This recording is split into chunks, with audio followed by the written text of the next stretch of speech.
Assalamualaikum warahmatullahi wabarakatuh. Baiklah, di sini kami dari kelompok 3 akan mempresentasikan hasil diskusi kami tentang pengertian dan ruang lingkup ekonomi. Pengertian dan ruang lingkup ekonomi.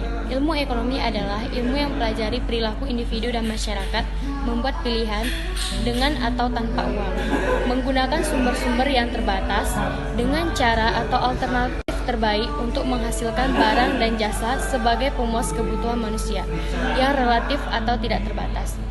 Barang dan jasa yang dihasilkan kemudian didistribusikan untuk kebutuhan konsumsi sekarang dan di masa yang akan datang kepada berbagai individu dan kelompok masyarakat. Ilmu ekonomi dapat dibedah menjadi dua, yaitu ilmu ekonomi positif, hanya membahas deskripsi mengenai fakta, situasi, dan hubungan yang terjadi dalam ekonomi.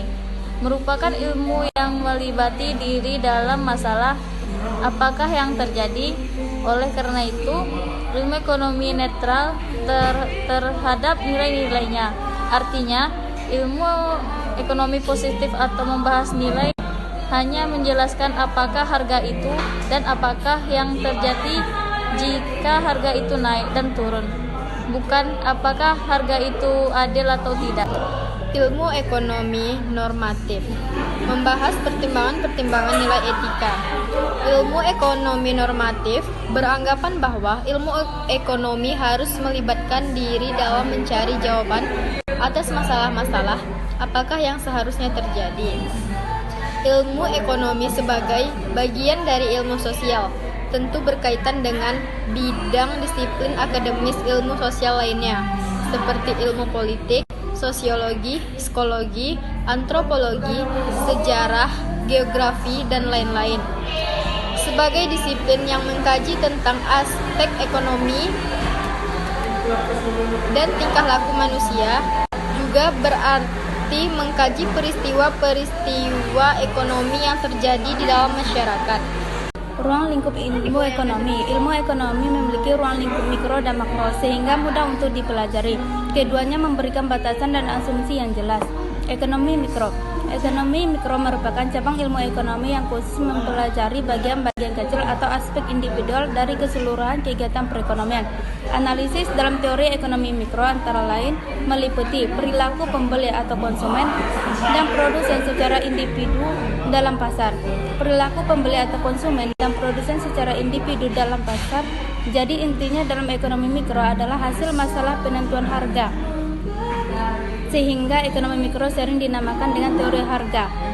Ekonomi makro merupakan cabang ilmu ekonomi yang khusus mempelajari mekanisme bekerjanya perekonomian sebagai suatu keseluruhan berkaitan dengan penggunaan faktor produksi yang tersedia secara efisien agar kemakmuran masyarakat dapat dimaksimumkan.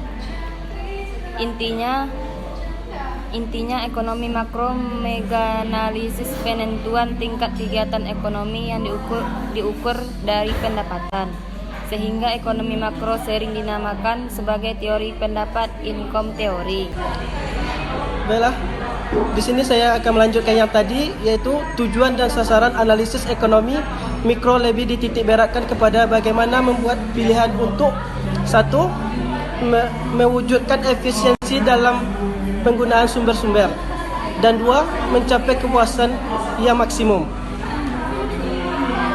Dan selanjutnya tujuan dan sasaran analisis ekonomi